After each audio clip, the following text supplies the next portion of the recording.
I walked into Honest Abe's for a routine car appraisal, but by the end of the day I owned the entire garage, inherited a dangerous mob debt, and found myself digging for a secret buried deep within its walls. The smell of stale oil and cheap coffee hung heavy in the air, the signature perfume of Honest Abe's Auto Emporium. I hated the place from the moment I walked in. Not because it was dirty, I'm not that soft, but because of the atmosphere. It was the kind of place where you could practically see the greasy hands of the mechanics rubbing together, calculating exactly how much they could fleece you for. And today, I was the mark. I pushed open the glass door, the little bell above it giving a pathetic, jangling cry that seemed to mock the supposed honesty of the establishment. Abe himself waddled out from behind the counter, as a man whose gut strained the buttons of his too-tight polo shirt. His hair was the color of old dishwater, slicked back, and his smile didn't reach his eyes. Those eyes, though. They immediately did that annoying little scan. The one that takes in your expensive watch, your tailored Italian suit, and then immediately adjusts the projected quote in their head. "Well, hello there, sir. Welcome to Honest Abe's. What can we do for you today? Engine trouble, transmission woes. Don't worry, we fix everything right the first time, guaranteed," he boomed, sounding about as genuine as a $3 bill. I kept my expression neutral, letting the silence stretch for a beat too long. I didn't need him to fix anything. I needed to see what he'd try to pull. I had driven my prized possession here, a vintage 1969 Shelby GT 500, mint condition, and all original parts, collector's item status, and I had a very specific request.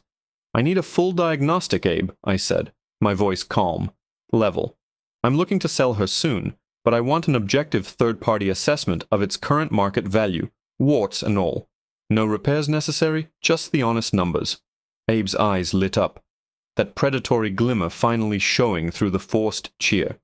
He looked around my car, parked conspicuously under the single, weak fluorescent light near the entrance.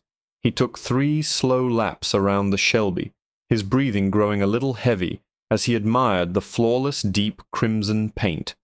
He ran a thick finger along the fender, and I fought the urge to flinch, knowing he was just contaminating my perfect finish. Oh my word, a beauty, son. A real head-turner. Now tell me, has this beauty ever seen any road rash? Any fender benders? We're just going to need to run a few compression tests, look under the hood, the usual, you know, to make sure we're being thorough for your potential buyers. No accidents. Never left the state. All original paperwork is in the glove compartment, I replied, handing him the keys. The weight of that key fob felt monumental in his hand, like he'd just been handed a golden goose. He disappeared into the cavernous garage bay, calling out a name, "Mickey, get over here and look at this beast." And the subsequent sounds of loud masculine admiration followed. I leaned against the counter, pulling out my phone, but really I was listening to the way they talked about the engine, the way they deliberately spoke loud enough for me to hear the initial, Ike's slightly inflated appraisal, followed by the swift, calculated deflation once they thought I wasn't paying attention. About 20 minutes later, Abe returned, wiping his hands meticulously on a rag that was probably dirtier than the engine block itself. He sat down across from me, pushing a sheet of crumpled paper across the counter. "Okay, son. Good news and, well, the usual news," he started, leaning in conspiratorially. "This is a stunning piece, truly. But, you know how it is. Paperwork doesn't lie. The market's soft on big block muscle right now. Plus," he tapped the paper with a stubby finger, "we found a slight discoloration in the head gasket during the thermal scan. Nothing major, nothing that stops it from running like a dream. But for a top-tier auction, hey, we'd have to knock a significant amount off the asking price to cover the potential future buyer's anxiety." I picked up the paper. The number scrawled at the bottom was offensively low. It was perhaps 40% of what I knew. Factually, the car was worth, even accounting for minor fluctuations. Abe was betting big on my perceived ignorance. He thought because I was wearing a $1,000 suit and driving a classic car, I was some rich kid who inherited a hobby and had no idea how to manage assets. He thought I was desperate. 42,000? I repeated flatly, raising an eyebrow. That's what you think this car is worth, Abe? Abe shifted uncomfortably in his seat, suddenly looking less like a predator and more like a nervous badger. Listen, son, that's what the market says. We're being fair. We'd have to sink about 10 grand into getting that gasket sorted, plus detailing, plus commission. 42 is our generous cash offer, right now. Take it or leave it. Honestly, I'm taking a huge risk even offering that much. I folded the paper slowly, deliberately, placing it back on the counter. I looked him dead in the eye, and for the first time since I walked in, I let a small, cold smile touch my lips. Abe, I said, my voice dropping to a level that forced him to lean in closer. You have precisely zero idea who you are talking to. He chuckled nervously. I know you're the owner of a classic car, son. That's all I need to know to give you a fair assessment. No, you don't, I countered. I reached into the inner pocket of my jacket, but instead of pulling out my wallet, I pulled out a slim platinum card, smooth and heavy. It wasn't a credit card. It was my business card. It listed only one title, printed beneath my name, Principal, Acquisitions Division. I placed it next to his pitiful $42,000 quote. Abe stared at the card, his brow furrowing as he squinted at the fine print. He must have read the name of my parent company, a name that doesn't usually deal in used transmissions, but rather in hostile corporate takeovers and the liquidation of struggling assets. Look, I don't know what that is. Some kind of fancy club membership? He stammered, trying to regain his footing, but the confidence had leaked out of him like air from a punctured tire. I let the silence do the heavy lifting again, letting the weight of the situation settle on him. Then I stood up, walking slowly toward the garage door. I peeked in at the Shelby. It was still pristine under the weak light. "Mickey!" I called out to the mechanic, still admiring the engine. "How's the compression looking on that 69? Mickey jumped, startled. Solid, mister. Sir. Better than solid. The internals look untouched. Maybe just slightly richer fuel mix. This thing could probably handle a supercharger right now, honestly." I nodded, stepping back toward Abe, whose face was starting to lose its color rapidly. He was sweating now, tiny beads forming on his forehead. "Abe," I said softly, returning to the counter, "I don't need $42,000 for this car. I need this car appraised because I might want to drive it to the new property I purchased last month. And as for your assessment of the market," I paused, picking up the crumpled piece of paper and smoothing it out meticulously before neatly tearing it in half. "Your assessment is flawed. Terribly flawed." Abe's eyes flickered toward the front window, suddenly looking like a cornered animal. He opened his mouth to speak, probably to apologize, probably to try and offer me a better number, but I cut him off. "You see, Abe, I don't just buy cars, I buy businesses. And frankly, I've been looking at this whole lot. Your inventory, your reputation, your decidedly average mechanic staff, and I've decided this location is prime real estate for our new regional service hub." Abe's jaw actually dropped. He looked utterly paralyzed. "What are you talking about?" he wheezed. "I'm talking about you selling me everything," I stated simply. "As us, the building, the inventory, the name, the whole damn package. What's your asking price for Honest Abe's Auto Emporium, liquidated and transferred to my holding company by sundown?" I leaned over the counter, my voice dropping to a near whisper. "And Abe, if you try to scam me again, you'll find out exactly what happens when you try to nickel and dime the person who now legally owns the ground you're standing on." Abe didn't move. He just stared at me, his face cycling through shades of pale gray, mottled red, and back to the color of raw dough.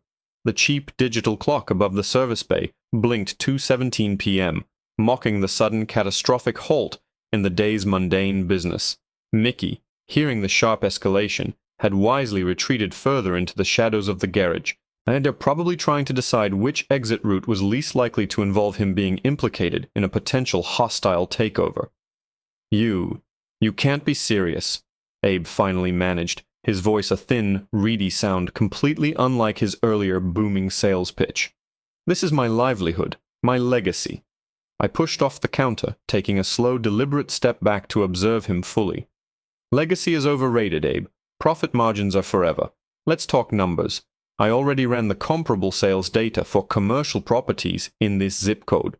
Based on the square footage, the existing infrastructure, and the immediate zoning potential for high-end automotive detailing, which, by the way, is what I do here now, I'm prepared to offer you a clean, and yet untraceable cash settlement that will solve your immediate debt issues and provide you with a very comfortable retirement package. Think about what you'd get for the Shelby, multiplied by, let's say, 5, and we're getting close to a starting point. The mention of debt clearly hit a nerve. Abe's eyes darted nervously toward a stack of unopened mail, shoved haphazardly under the register, mail that probably held foreclosure notices or demands from suppliers. 5 times. What I was asking for the car, he whispered, clearly trying to do the impossible mental math between his inflated ego and the sudden, terrifying reality. Closer to what I should be paying for a premium asset like this building, yes, but I'm valuing the immediate, hassle-free transfer. I need this building operational under new management by 9 a.m. tomorrow. No lingering employees, no lingering lawsuits, no lingering Honest Abe signage. I want to strip the paint off this place metaphorically and literally tonight. He licked his lips. If I sell, you're going to fire Mickey. I looked toward the garage entrance. Mickey seems competent, if easily intimidated. He stays. I need a foreman who knows where the main breaker is. You, however, are out. Effective immediately. Sign here, here, and here, transferring all deeds and operating licenses to Sterling Acquisitions, and we can discuss the final deposit amount. I pulled a pre-prepared folder from my briefcase. It was a shell agreement, deliberately simple, designed for speed and coercion. Abe snatched it, his hands trembling violently enough to make the pen skip across the paper. He wasn't reading. He was signing his life away under duress, hoping this phantom mountain of cash would materialize instantly. He scribbled his signature 3 times, the ink bleeding slightly where his thumb pressed too hard. He looked up, his face etched with resignation and a flicker of desperate hope. The money. The transfer takes time, Abe. You know how these things work. 24 hours for the full escrow clearance, but I can cut you a 7-figure certified check for immediate relocation expenses. A gesture of good faith. I made a show of calling my lawyer, speaking in clipped professional tones about expedited closing parameters and liquid cash infusion. Abe watched the performance, mesmerized. He was completely broken. He started gathering a few sentimental items, a dusty photo of him shaking hands with a local politician 10 years prior, a greasy coffee mug, a laminated warranty card from 1998. Look, I need to warn you about something before I go, Abe said, stuffing the items into a cardboard box. His voice was low, almost a plea. About the property itself. It's not just the building. There's a situation in the back lot. I stopped mid-sentence with my lawyer. A situation? Like what? A septic tank backup? A buried toxic waste drum? I was prepared for bureaucratic nightmares. I was not prepared for emotional baggage. No. Worse. It's personal. See, 3 years ago I took a bad loan. From some very dedicated people. I was supposed to pay them back with interest by last winter. I couldn't. They were understanding for a while. They let me keep operating, said they'd take the building if I defaulted. But they haven't taken it yet. They're still coming by.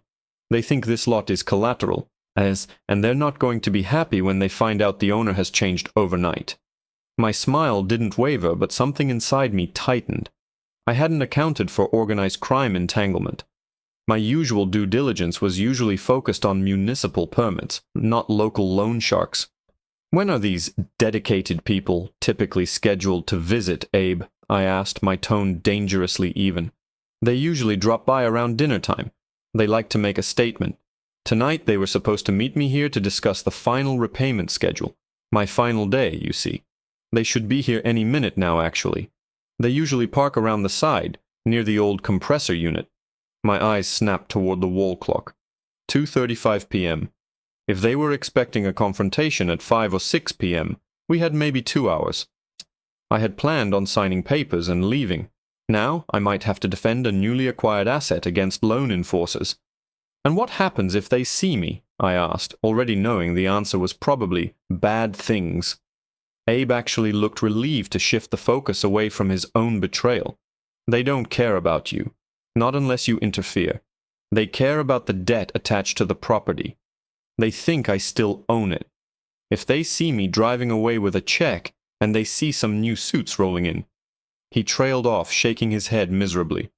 "They'll assume I tried to pull a fast one and skip town. They won't stop until they find me. Or," he added, his eyes wide with sudden realization, "they might just decide to teach the new owner a lesson about respecting existing collateral agreements." Just then, the bell over the front door jingled again, a sharp, aggressive sound, not the timid chime from before. Two massive shadows fell across the polished floor tiles. They weren't wearing polo shirts. They were wearing dark leather jackets, and the one leading the pair was tall, built like a cinder block, and had a very noticeable scar running from his temple down to his jawline. He looked like he knew exactly how to collect on collateral. The tall man scanned the room, his eyes resting instantly on Abe, who looked like he was about to dissolve into a puddle of flop sweat. Then, the man's gaze shifted, and landing squarely on me, the well-dressed stranger standing behind the counter, a half-signed deed in one hand, and a platinum business card resting next to a torn-up piece of paper. The man's scar seemed to deepen as a slow, predatory grin spread across his face. He looked at Abe, then back at me, and then gestured to his massive companion. "Tell me, Abe," the scarred man drawled, his voice gravelly and entirely lacking in artificial cheer. "Did you finally find someone foolish enough to pay you sticker price for this junk heap? Because we were expecting the final installment today, and judging by that fancy suit, I'd say you're about to default on more than just the bank loan." He took a deliberate step forward, his eyes locking onto mine, a clear challenge in the air. "Who exactly are you? And what makes you think you own this lot?" The air in Honest Abe's auto emporium instantly solidified, turning thick and heavy, like breathing in wet cement. The transition from a simple real estate transaction to a potential armed confrontation was jarringly fast. Abe, realizing he had successfully thrown me directly into the path of the wolves he was hiding from, wisely chose that moment to fully execute his escape plan. He shoved the cardboard box containing his meager possessions into my hands, a pointless offering, and bolted toward a side door I hadn't noticed, labeled "Employees Only." "It's all yours, man. Good luck," he yelled over his shoulder, the sound of the latch clicking shut behind him, echoing like a gunshot in the sudden silence. The scarred man, Scarface I mentally labeled him, didn't even flinch at Abe's departure. His focus remained laser-locked on me, the new variable in his collection equation. His companion, a man built like an industrial refrigerator, merely shifted his weight, his hands flexing slightly in the pockets of his jacket. They weren't interested in Abe. They were interested in the property, and more pressingly, the perceived insult of my presence. I held the box of Abe's junk, a dusty photo, a greasy mug, as if it were a live grenade. I gently placed it back on the counter, my movements slow and deliberate. Panic is a luxury afforded to those without immediate recourse. I was far too busy calculating angles. "Gentlemen," I began, raising my hands slightly, palms open, an old trick learned during volatile international negotiations.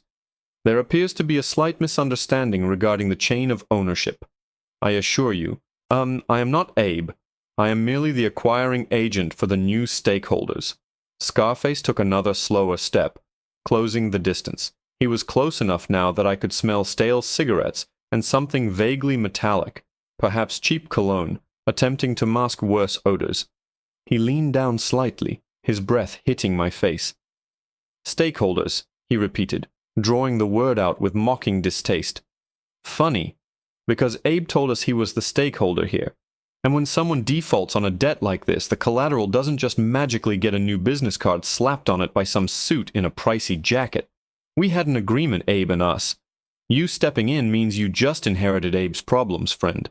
"And what precisely are Abe's problems, besides poor financial forecasting?" I asked, allowing my voice to adopt a hint of my professional steel, hoping to project control rather than fear.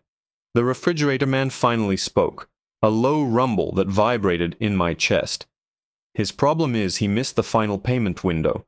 Window closed at 5. It's 2:40. Which means right now we're here to take possession of the asset until the debt is settled, plus interest, plus inconvenience fees."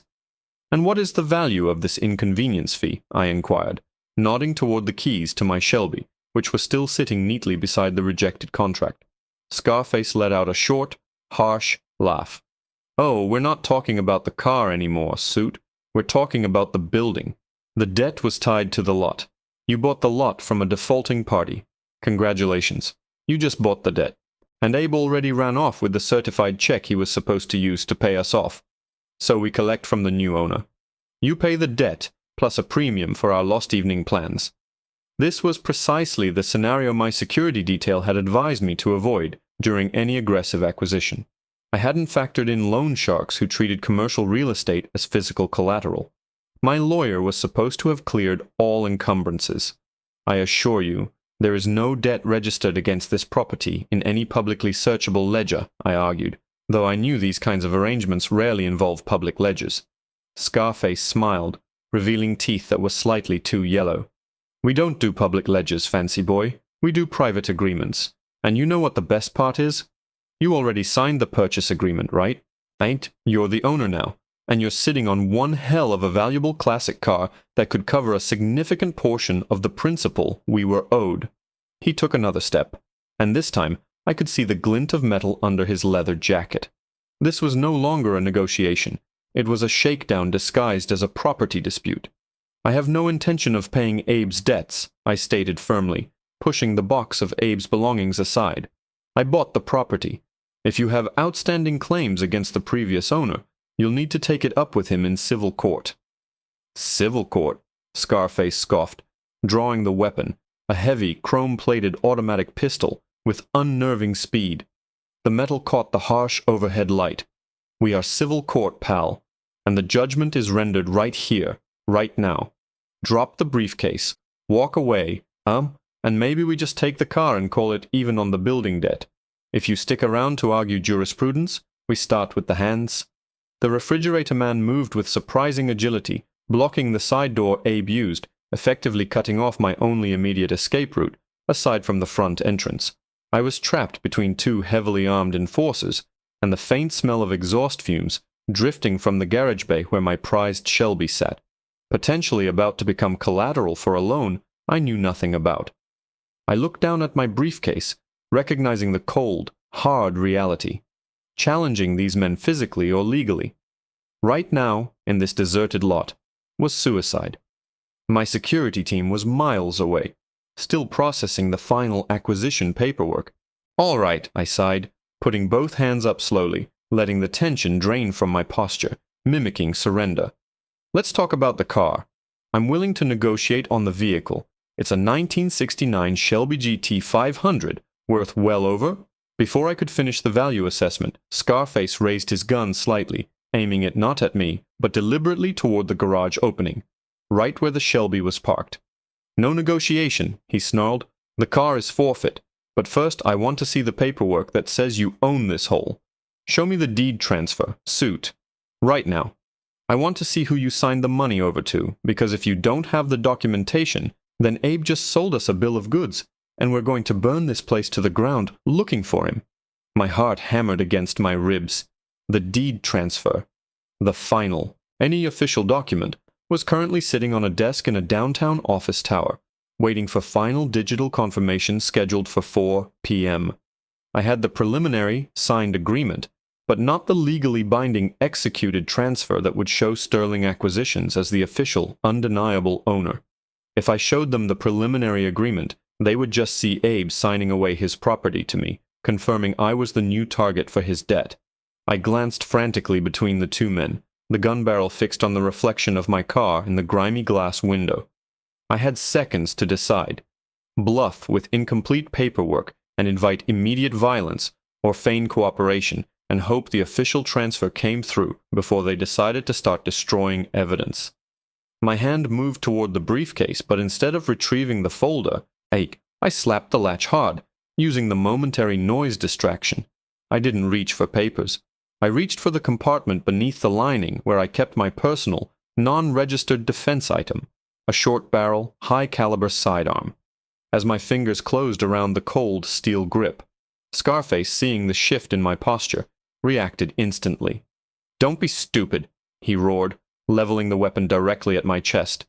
The air was ripped apart by the deafening sound of the automatic pistol firing once, twice, 3 times in rapid succession, aimed not at me, but at the very structure protecting my car. The shots impacted the thin aluminum door of the garage bay with sickening crunches, followed by the horrific sound of shattering glass, not from the door, but from somewhere deeper inside the garage structure itself, right where my Shelby was sitting. The roar of the automatic weapon was swallowed momentarily by the sheer shock of the impact. 3 heavy rounds ripped through the thin service door of the garage bay, tearing jagged holes into the metal. But the sound that followed was the real disaster. The unmistakable, terrible, high-pitched shriek of stressed metal shearing against metal, immediately followed by the heavy thud of something massive crashing down. My hands froze inches from the grip of my concealed weapon. The sound wasn't just gunfire. It was the sound of my Shelby's carefully curated perfection being violated. My focus snapped from self-preservation to pure, incandescent fury. Scarface and Refrigerator Man froze too, momentarily stunned by their own reckless discharge of weaponry inside a structure they believed they were about to claim. They had been aiming for the door to intimidate me. Instead, they had hit something critical behind it. "What the hell was that?" Scarface snapped at his partner, lowering his gun slightly, glancing nervously at the massive hole he'd just blown in the building. I didn't wait for their internal debate. The fury acted as an instant antidote to fear. My training kicked in faster than their confusion could dissipate. My right hand snatched the sidearm from the briefcase compartment, a customized compact, heavy and reassuringly solid, while my left hand swept the counter, knocking the remaining stack of Abe's garbage into a distracting heap. "That," I said, leveling the weapon at Scarface's chest, my voice ice-cold, devoid of all prior hesitation, "was the sound of you destroying about $500,000 worth of appreciating asset. Which means, gentlemen, you are no longer negotiating for Abe's debt. You are now liable for destruction of private property." Scarface's eyes widened in shock as he registered the compact gun. He was ready for a fistfight or a standoff with a rich tourist, not a trained operator who had just had his prized possession potentially totaled. He started raising his chrome pistol again, but I was faster. I didn't fire at him. Instead, I aimed low, driving the muzzle directly at Refrigerator Man's knee joint, the soft target that immobilizes the largest threat. Crack! The sound of my suppressed weapon was a sharp report, utterly distinct from the loud blasts of Scarface's weapon.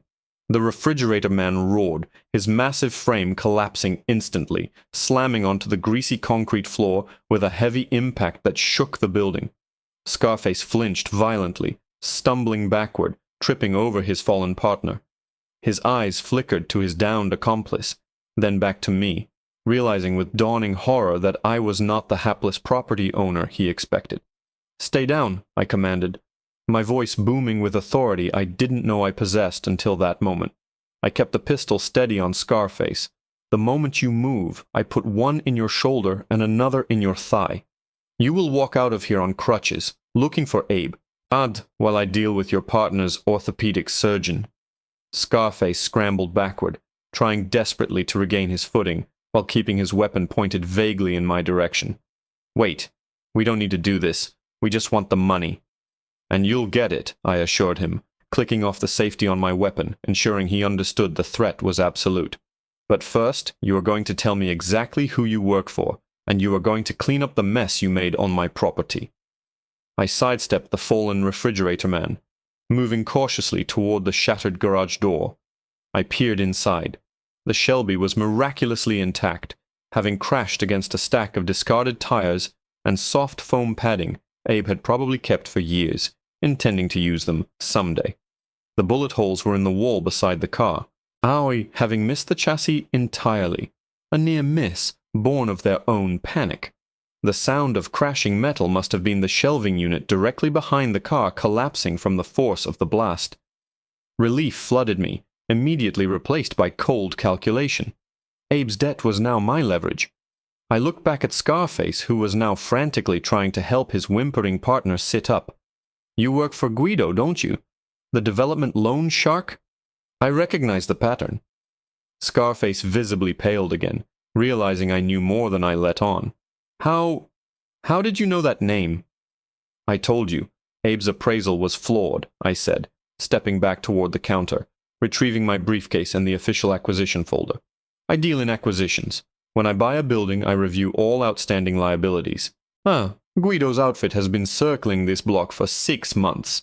I was planning on buying his debt portfolio next week as part of a municipal cleanup initiative. I tapped the briefcase decisively. So here is the new deal, gentlemen. You're going to take your injured friend, you're going to leave Abe's personal effects here, including the box, and you're going to go back to Guido. You will inform him that Honest Abe's Auto Emporium is now owned by Sterling Acquisitions. Furthermore, you will tell him that Sterling Acquisitions has just acquired all outstanding unsecured debt related to this address, including his loan to Abe. Scarface stared at me as if I had sprouted another head. You bought the debt? Why? Because I despise messy paperwork, I said, pulling out my phone. I brought up the secure line to my primary legal counsel, who was already waiting for the 4 p.m. confirmation. And because I prefer dealing with one entity rather than a revolving door of small-time thugs. I dialed, ignoring the 2 men entirely. When my lawyer picked up, I spoke clearly, calmly, into the receiver. Status update. I have successfully executed the acquisition of the real estate.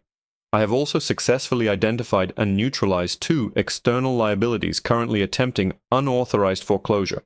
Please initiate immediate transfer of the finalized Guido loan ledger, the one attached to Lot 4B, into the building's new liability profile. We are absorbing the collateral claim. I clicked off the line, looking at the stunned faces of the enforcers. You heard him, I told Scarface. The debt is mine now. You want payment? You deal with my accounting department. You show up here again harassing my property. And I will instruct my legal team to issue injunctions against Guido's entire operation based on unlawful harassment of a newly acquired asset. You will spend the next decade in depositions, and your boss will lose far more than this dilapidated garage. Scarface slowly, painfully, lowered his weapon. He looked at his partner, then at the gaping hole in the wall, then at me, a cold dread replacing his aggression. He understood. He hadn't stumbled into a simple shakedown. He had stumbled into a corporate maneuver designed to clean up the entire neighborhood's bad debt in one fell swoop. We're leaving, Scarface mumbled, hoisting his partner with surprising strength. He paused at the door, looking back at the pristine Shelby, safe behind the ruined aluminum. You're a cold bastard, Suit. I'm a businessman, Scarface, I replied, holstering my weapon, and Abe just paid for my next regional expansion, courtesy of your prompt arrival. As they limped out into the afternoon sun, leaving behind only the smell of gunpowder and stale sweat, I walked into the garage. I ran a protective hand over the flawless crimson hood of the Shelby. It was safe. The building was mine. Abe was gone. I picked up the forgotten box of Abe's sentimental junk, carried it to the rear dumpster, and dropped it in. As I closed the lid, I realized I still had the official, signed, preliminary purchase agreement for Honest Abe's Auto Emporium in my hand. I smoothed the crumpled paper, noting the date, signed just 30 minutes before the official transfer.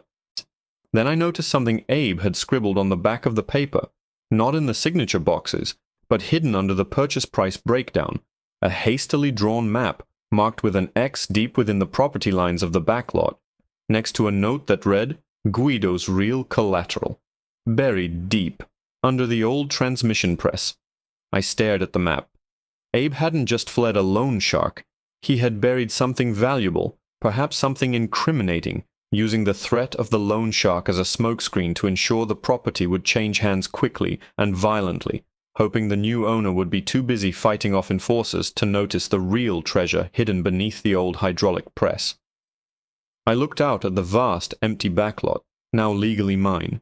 I had bought a car repair shop, inherited a debt, and accidentally uncovered a potential subterranean vault. I smiled. The real acquisition only just beginning.